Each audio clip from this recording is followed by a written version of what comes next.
नमस्कार भक्तजनों, स्वागत है आपका श्रीवाणी भक्ति के इस पावन संगम में, जहाँ हर कथा एक साधना है, हर शब्द एक अर्पण है और हर भाव स्वयं भगवान के चरणों में समर्पण है।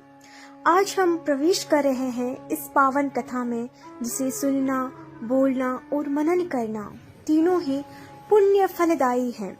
यह कथा है सत्य के स्वरूपा श्री सत्यनारायण भगवान की। कहते हैं, जब जब मनुष्य अपने जीवन में सत्य से दूर होता है तो ईश्वर स्वयं किसी न किसी रूप में उसे याद दिलाते हैं कि जहाँ सत्य है वही नारायण है। इस कथा का श्रवण करने मात्र से ही सारे क्लेश मिट जाते हैं और जीवन में शांति, समृद्धि और संतोष का प्रकाश फैल जाता है। जिस घर में यह कथा होती है, वहाँ से दरिद्रता, दुर्भाग्य और दुख दूर भाग जाते हैं और वहाँ बसता है सच्चे सुख और भक्ति का निवास। तो आइए भक्ति के दीप जलाएं, मन को निर्मल करें और एकाग्र होकर स्मरण करें सत्य स्वरूप कृपालु दयामय श्री सत्यनारायण भगवान का। हे प्रभु, आपकी इस पावन कथा का श्रवण हमें सत्य के मार्ग पर चलने की प्रेरणा दे और हमारे जीवन को आपके प्रकाश से आलोकित करे।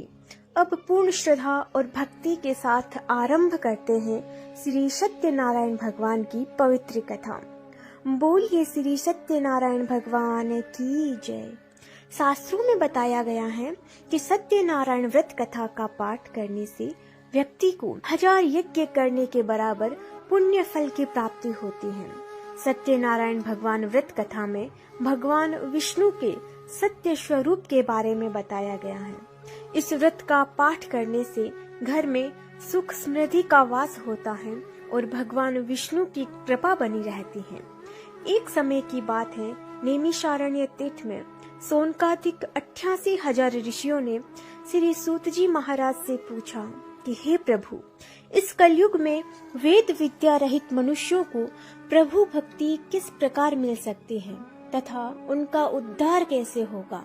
हे मुनि श्रेष्ठ, ऐसा कोई तप बताइए जिससे थोड़े समय में ही पुण्य फल और मन वांछित फल की प्राप्ति हो। इस प्रकार की कथा सुनने की हम इच्छा रखते हैं।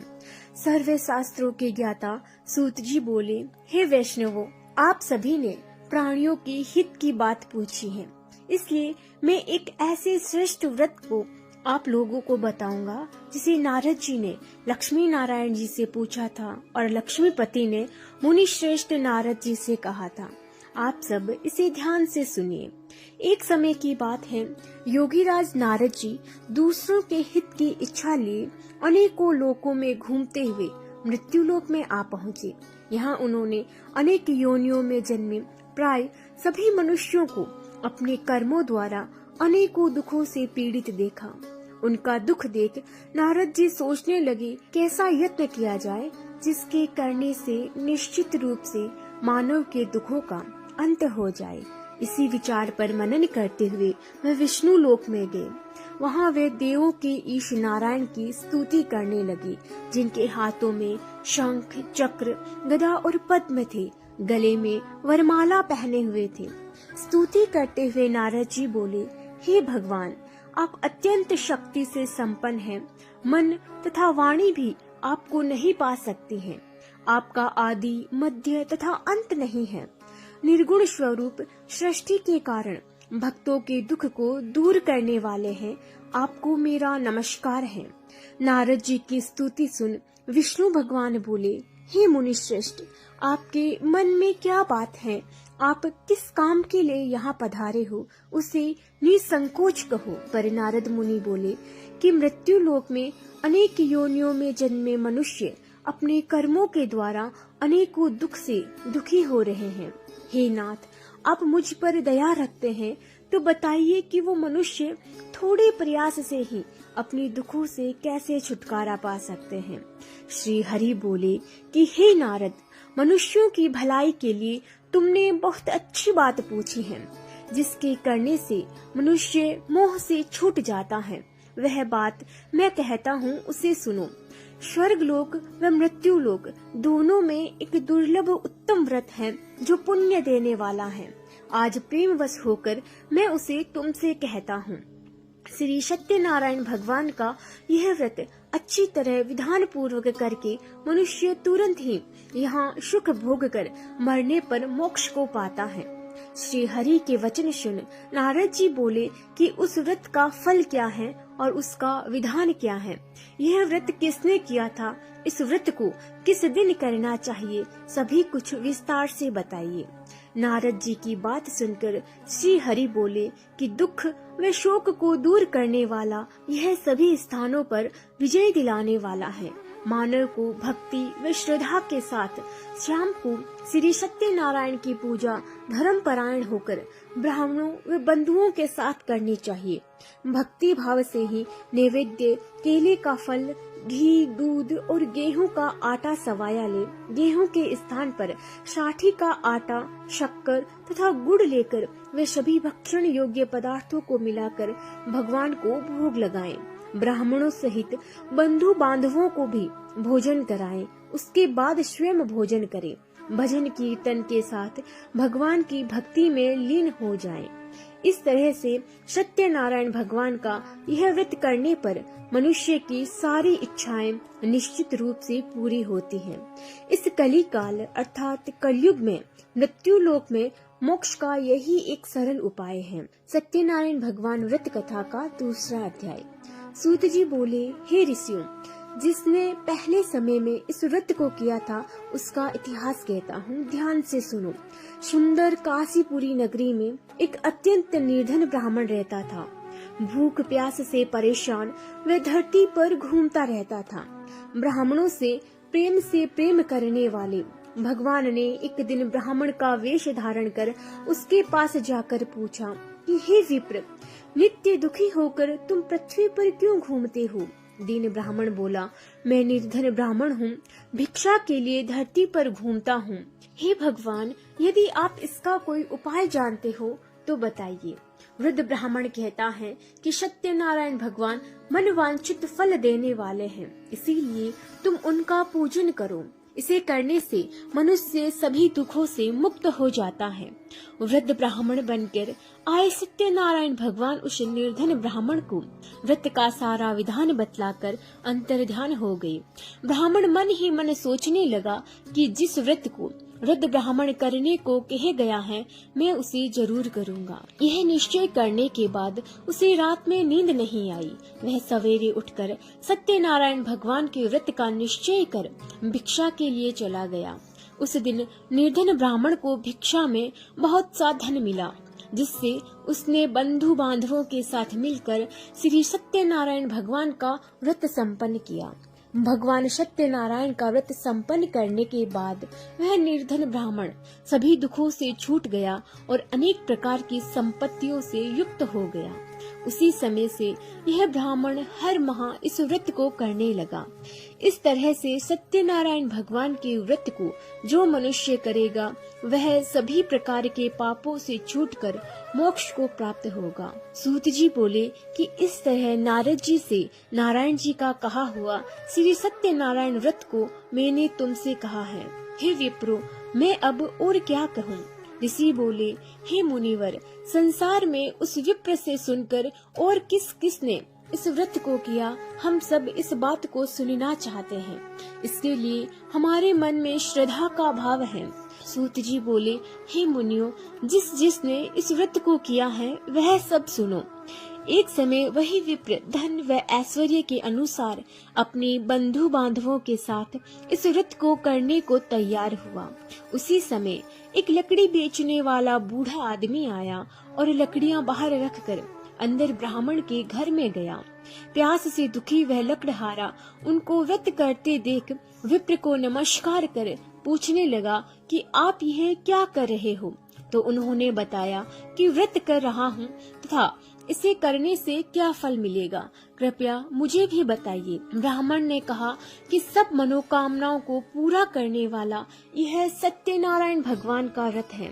इनकी कृपा से ही मेरे घर में धन धान्य आदि की वृद्धि हुई है। विप्र से सत्यनारायण व्रत के बारे में जानकर लकड़हारा बहुत प्रसन्न हुआ। चरणामत लेकर वह प्रसाद खाने के बाद वह अपने घर गया। लकड़हारे ने मन में संकल्प किया कि आज लकड़ी बेचने से जो धन मिलेगा उसी से श्री सत्यनारायण भगवान का उत्तम व्रत करूंगा। मन में इस विचार को ले बूढ़ा आदमी सिर पर लकड़ियां रखकर उस नगर में बेचने गया जहां धनी लोग ज्यादा रहते थे। उस नगर में उसे अपनी लकड़ियों का दाम पहले से 4 गुना अधिक मिला। बूढ़ा लकड़हारा प्रसन्नता के साथ दाम लेकर केले, शक्कर, घी, दूध, दही और गेहूं का आटा ले और सत्यनारायण भगवान के व्रत की अन्य सामग्रियां लेकर अपने घर को गया। वहां उसने अपने बंधु बांधवों को बुलाकर विधि विधान से सत्यनारायण भगवान का पूजन और व्रत किया। इस व्रत के प्रभाव से वह बूढ़ा लकड़हारा धन, पुत्र आदि से युक्त होकर संसार के समस्त सुख भोग अंत काल में बैकुंठ धाम को चला गया। सत्यनारायण भगवान व्रत कथा का 3रा अध्याय। सूत जी बोले, हे श्रेष्ठ मुनियों, अब आगे की कथा कहता हूँ। पहले समय में उल्कामुख नाम का एक बुद्धिमान राजा था। वह सत्यवक्ता और जितेंद्रिय था।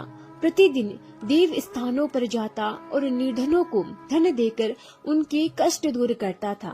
उसकी पत्नी कमल के समान मुख वाली तथा सती साध्वी थी। भद्रशिला नदी के तट पर उन दोनों ने श्री सत्यनारायण भगवान का व्रत किया। उसी समय साधु नाम का एक वैश्य आया। उसके पास व्यापार करने के लिए बहुत सा धन भी था।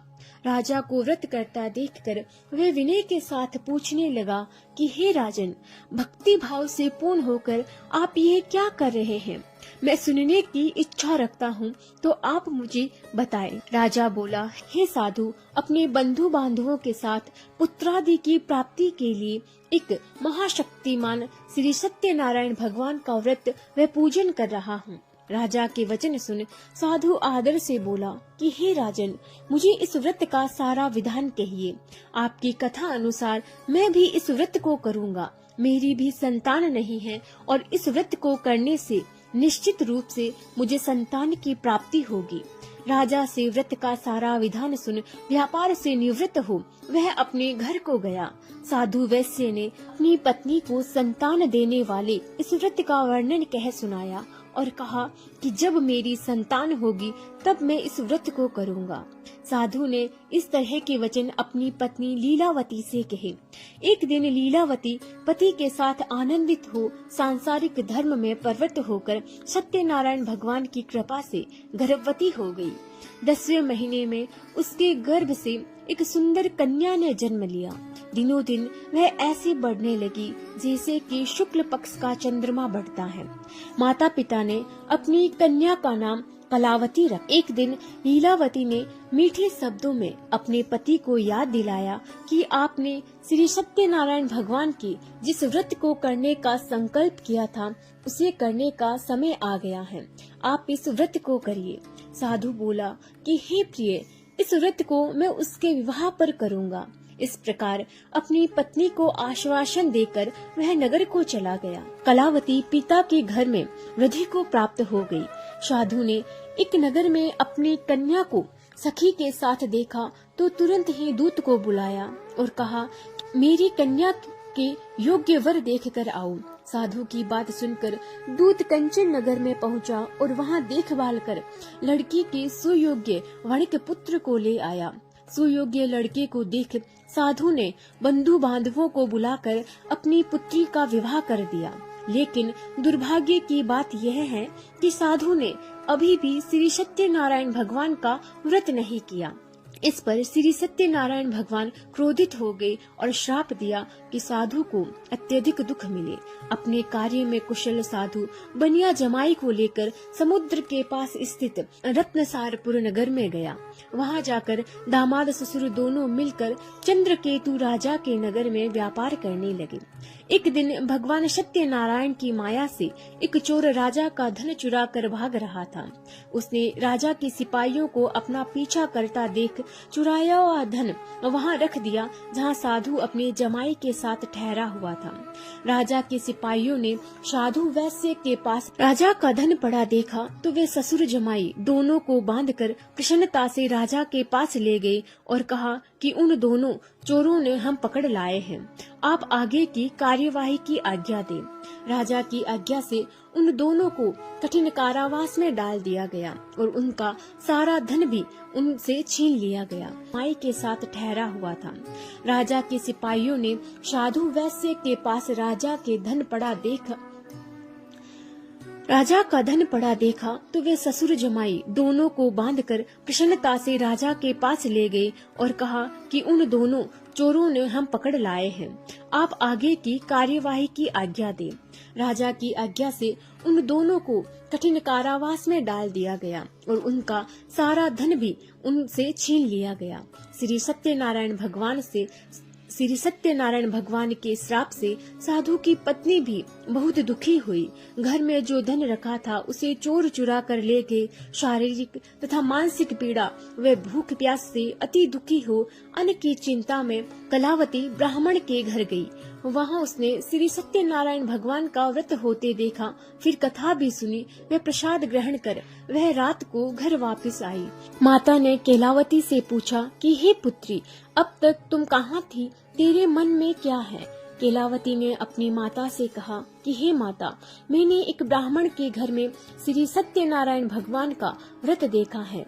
कन्या के वचन सुन लीलावती भगवान के पूजन की तैयारी करने लगी। लीलावती ने परिवार व बंधु बांधवों सहित सत्यनारायण भगवान का पूजन किया और उनसे वर मांगा कि मेरे पति तथा जमाई शीघ्र ही घर आ जाए। साथ ही यह भी प्रार्थना की कि हम सब का अपराध क्षमा करे।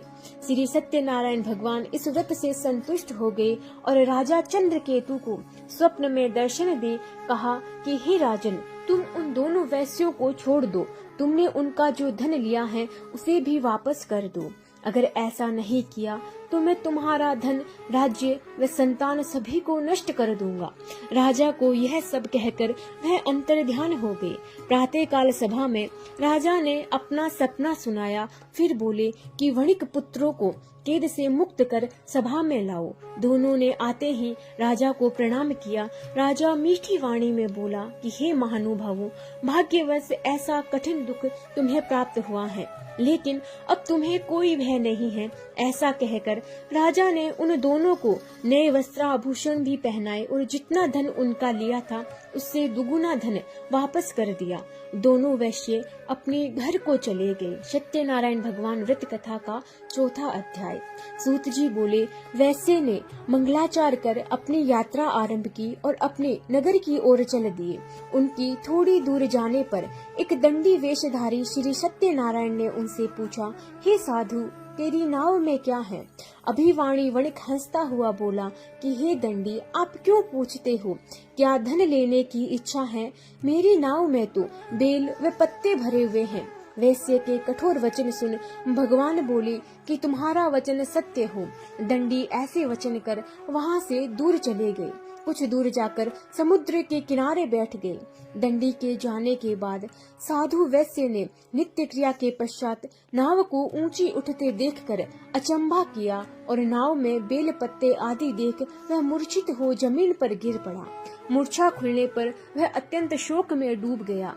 तब उसका दामाद बोला कि आप शोक ना मनाइए, यह दंडी का श्राप है, इसीलिए हमें उनकी शरण में जाना चाहिए, तभी हमारी मनोकामना पूरी होगी। दामाद की बात सुनकर वह दंडी के पास पहुंचा और अत्यंत भक्ति भाव नमस्कार करके बोला, मैंने आपसे जो असत्य वचन कहे हैं उनके लिए मुझे क्षमा दे। ऐसा कहकर महान शोकातुर हो रोने लगा।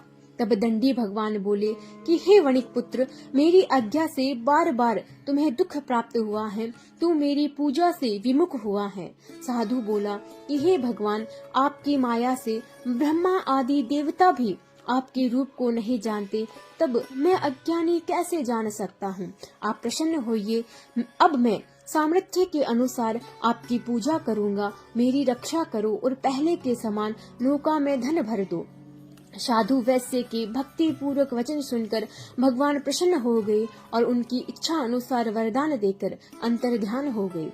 ससुर जमाई जब नाव पर आए तो नाव धन से भरी हुई थी। फिर वही अपने अन्य साथियों के साथ सत्यनारायण भगवान का पूजन कर अपने नगर को चल दिए। जब नगर के नजदीक पहुँचे तो दूत को घर पर खबर करने के लिए भेज दिया।